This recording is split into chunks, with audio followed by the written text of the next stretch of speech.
Tere tulemast võrkturunduse lehele. Minu nimi on Kristjan Kiis.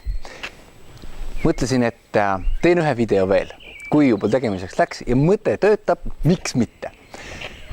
Kas sinul on nii, et sa oled jäänud kui seisma või kuidagi kinni? Sa tahaksid liikuda, sa saad sellest potentsiaalist aru, sul on soov, kuid miski nagu ei lase edasi liikuda või miski nagu hoiab tagasi. Väga hea mõte, millest täna kuulsin, on see, et tee üks asi päevas. Alusta sellest. Näiteks pane paika üks kohtumine. See on kogu asi, mida sa sellelt päevalt teed.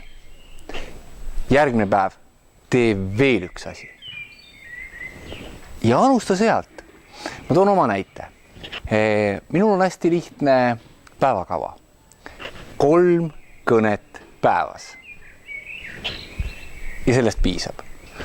Ei ole üldse palju, kuid tänaseks ma just lugesin oma kõned üle. No, sadades, mitmetes sadades. Ja praegu on maikuu. Ma oleks võinud olla tuplim. Pole hullu. Kogu aeg tegutse.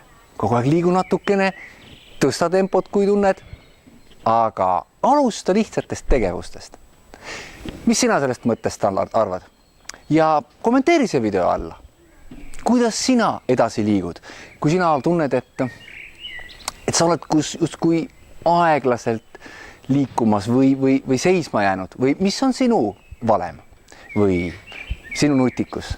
Jagame üksteisega seda ja liigume koos edasi.